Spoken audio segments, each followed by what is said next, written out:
Hi hello ಸ್ನೇಹಿತರೆ, ಇವತ್ತು ನಾವು ಇತ್ತೀಚಿನ ಪ್ರಚಲಿತ ಘಟನೆಗಳನ್ನು ನೋಡೋಣ. ಅದಕ್ಕಿಂತ ಮುಂಚೆ ಇನ್ನೂ ಯಾರು ನಮ್ಮ ಚಾನಲ್ನ ಸಬ್ಸ್ಕ್ರೈಬ್ ಮಾಡ್ಕೊಂಡಿಲ್ಲ, ಸಬ್ಸ್ಕ್ರೈಬ್ ಮಾಡ್ಕೊಳ್ಳಿ. ಹಾಗೆ ಬೆಲ್ ಐಕನ್ನು ಕ್ಲಿಕ್ ಮಾಡಿ. ಬನ್ನಿ ಈಗ ನೋಡ್ಕೊಂಡು ಹೋಗೋಣ. ಪ್ರಚಲಿತ ಘಟನೆಗಳು. ಭಾರತವು 2026ರ ವಿಶ್ವ ಬ್ಯಾಡ್ಮಿಂಟನ್ ಚಾಂಪಿಯನ್ಶಿಪ್ನ ಆತಿಥ್ಯ ವಹಿಸಿಕೊಂಡಿದೆ. ಅಂದರೆ 2026ರ ವಿಶ್ವ ಬ್ಯಾಡ್ಮಿಂಟನ್ ಚಾಂಪಿಯನ್ಶಿಪ್ ಆತಿಥ್ಯ ವಹಿಸಿಕೊಂಡಿದೆ. ರಾಜಧಾನಿ ನವದೆಹಲಿಯಲ್ಲಿ 30ನೇ ವರ್ಷದ ಈ ಪ್ರತಿಷ್ಠಿತ ಚಾಂಪಿಯನ್ಶಿಪ್ ನಡೆಯಲಿದೆ. 17 ವರ್ಷಗಳ ನಂತರ ಭಾರತಕ್ಕೆ ವಿಶ್ವ ಚಾಂಪಿಯನ್ಶಿಪ್ ಮರಳುತ್ತಿದೆ. 2009ರಲ್ಲಿ ಕೊನೆಯ ಬಾರಿ ಈ ಚಾಂಪಿಯನ್ಶಿಪ್ ಭಾರತದಲ್ಲಿ ಅಂದರೆ ಹೈದರಾಬಾದ್ನಲ್ಲಿ ನಡೆದಿತ್ತು. ಪ್ಯಾರಿಸ್ನಲ್ಲಿ ಭಾನುವಾರ 29ನೇ ವಿಶ್ವ ಚಾಂಪಿಯನ್ಶಿಪ್ನ ಸಮಾರೋಪದಲ್ಲಿ ಆತಿಥ್ಯದ ಘೋಷಣೆ ಮಾಡಲಾಯಿತು. ಇನ್ನೊಂದು, ಭಾರತದ ಜತೀಂದ್ರ ಪಾಲ್ ಸಿಂಗ್ ಮತ್ತು ಆರ್ ರಮೇಶ್ ಅವರು 4000-5000 ಮೀಟರ್ ಸಮುದ್ರ ಆಳಕ್ಕೆ ಹೋಗಿ ಬಂದಿದ್ದಾರೆ. 2027ರ ಸಮುದ್ರಯಾನಕ್ಕೆ ಪೂರ್ವ ತಯಾರಿಯಾಗಿ ಇಬ್ಬರು ಜಲಯಾತ್ರಿಗಳು ಸಾಹಸ ಮಾಡಿ ಬಂದಿದ್ದಾರೆ. ಫ್ರಾನ್ಸ್ನ ಜಲಾಂತರ್ಗಾಮಿ ನೌಕೆ ಮೂಲಕ ಅವರು ಸಮುದ್ರದ ಆಳಕ್ಕೆ ಹೋಗಿದ್ದಾರೆ.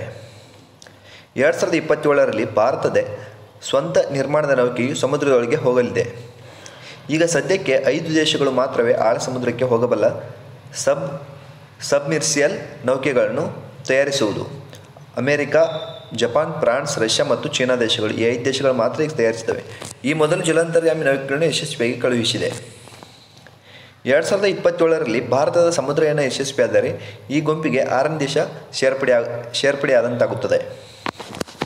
ನೆಕ್ಸ್ಟ್ ಪಾಯಿಂಟು, ಭಾರತದಲ್ಲಿ ಮೆಕ್ಕೆಜೋಳ ಕೃಷಿ. ಮೆಕ್ಕೆಜೋಳವನ್ನು ಭಾರತೀಯ ಕಾರ್ನ್ ಎಂದು ಕರೆಯಲಾಗುತ್ತದೆ. ಧಾನ್ಯಗಳ ರಾಣಿ ಎಂದು ಕರೆಯಲ್ಪಡುವ ಮೆಕ್ಕೆಜೋಳವು ಜಾಗತಿಕ ಕೃಷಿ ಕೇಂದ್ರ ಸ್ಥಾನವನ್ನು ಹೊಂದಿದೆ. ಭಾರತದಲ್ಲಿ ಇದು ಅಕ್ಕಿ ಮತ್ತು ಗೋಧಿಯ ನಂತರ 3ನೇ ಪ್ರಮುಖ ಆಹಾರ ಬೆಳೆಯಾಗಿ ಸ್ಥಾನ ಪಡೆದಿದೆ.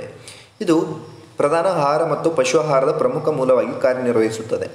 ಮೆಕ್ಕೆಜೋಳವು ಮಳೆಯಾಶ್ರಿತ ಖಾರಿಫ್ ಬೆಳೆಯಾಗಿದ್ದು ಅರೆ-ಶುಷ್ಕ ಪ್ರದೇಶಗಳಲ್ಲಿ ಬೆಳೆಯಲಾಗುತ್ತದೆ. ಅಂದರೆ 25ರಿಂದ 75 ಸೆಂಟಿಮೀಟರ್ ಮಳೆ ಇರಬೇಕು. ಭಾರತದಲ್ಲಿ ಅತಿ ಹೆಚ್ಚು ಮೆಕ್ಕೆಜೋಳ ಉತ್ಪಾದಿಸುವ ರಾಜ್ಯ ಕರ್ನಾಟಕವಾಗಿದೆ. ಸೆಪ್ಟೆಂಬರ್ 30ರಿಂದ ನವೆಂಬರ್ 2ರವರೆಗೆ ಭಾರತದಲ್ಲಿ ನಡೆಯಲಿರುವ ICC ಮಹಿಳಾ ಕ್ರಿಕೆಟ್ ವಿಶ್ವಕಪ್, ಅಂದರೆ ಸೆಪ್ಟೆಂಬರ್ 30ರಿಂದ ನವೆಂಬರ್ 2ರವರೆಗೆ ಭಾರತದಲ್ಲಿ ನಡೆಯುವ ICC ಮಹಿಳಾ ಕ್ರಿಕೆಟ್ ವಿಶ್ವಕಪ್ 2000 ಬಹುಮಾನದ ಮೊತ್ತವನ್ನು ಅಂತಾರಾಷ್ಟ್ರೀಯ ಕ್ರಿಕೆಟ್ ಕೌನ್ಸಿಲ್ ಇಂದು 4 ಪಟ್ಟು ಹೆಚ್ಚಿಸಿದೆ ಎಂದು ಘೋಷಿಸಿದೆ. ನೆಕ್ಸ್ಟ್ ಪಾಯಿಂಟು, ಬುಡಕಟ್ಟು ಭಾಷೆಯನ್ನು ರಕ್ಷಿಸಲು ಬುಡಕಟ್ಟು ವ್ಯವಹಾರಗಳ ಸಚಿವಾಲಯ ದಿ ಆದಿವಾಣಿಯ ಬೀಟಾ ಆವೃತ್ತಿಯನ್ನು ಪ್ರಾರಂಭಿಸುತ್ತಿದೆ. ಇದು ಭಾರತದ ಮೊದಲ AI ಆಧಾರಿತ ಬುಡಕಟ್ಟು ಭಾಷಾ ಅನುವಾದಕವಾಗಿದೆ. ಇದನ್ನು ಬುಡಕಟ್ಟು ಹೆಮ್ಮೆಯ ವರ್ಷದ ಅಡಿಯಲ್ಲಿ ಅಭಿವೃದ್ಧಿಪಡಿಸಲಾಗಿದೆ.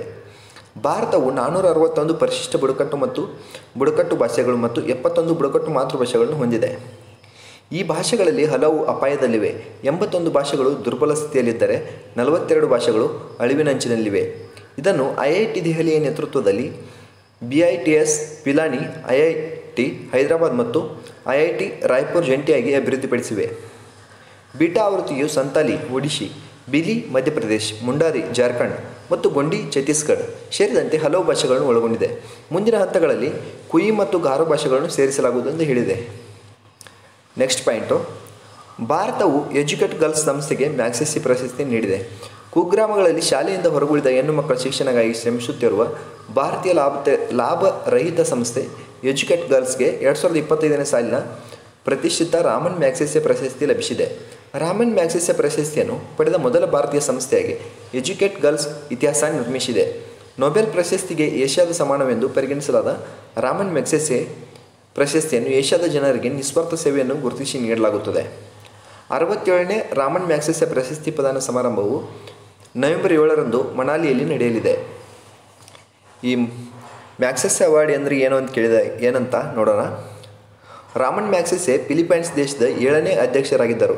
ಆ ಹುದ್ದೆಯಲ್ಲಿ ಇರುವಾಗಲೇ 1957 ಮಾರ್ಚ್ 17ರಂದು ವಿಮಾನಘಾತ ದುರಂತದಲ್ಲಿ ಸಾವನ್ನಪ್ಪಿದ್ದರು. ಅವರು ಪ್ರಜಾತಂತ್ರ ಆಡಳಿತದ ಪ್ರಾಮಾಣಿಕತೆ, ಪಾರದರ್ಶಕತೆ ಮತ್ತು ಆದರ್ಶಕ್ಕೆ ಪ್ರತೀಕವಾಗಿದ್ದರು. ರಾಮನ್ ಮ್ಯಾಗ್ಸೆಸೆ ಹೆಸರಿನಲ್ಲಿ 1957 ಏಪ್ರಿಲ್ ತಿಂಗಳಿಂದ ಪ್ರಶಸ್ತಿ ನೀಡಲು ಆರಂಭಿಸಲಾಯಿತು. ಫಿಲಿಪೈನ್ಸ್ ಸರ್ಕಾರದ ಜೊತೆ ಸೇರಿ ಅಮೆರಿಕದ ರಾಕ್ ಫೆಲ್ಲರ್ ಬ್ರದರ್ಸ್ ಫಂಡ್ ಎಂಬ ಸರ್ಕಾರೇತರ ಸಂಸ್ಥೆ ಈ ಪ್ರಶಸ್ತಿಯನ್ನು ನೀಡುತ್ತದೆ. Next point, BWF world championship.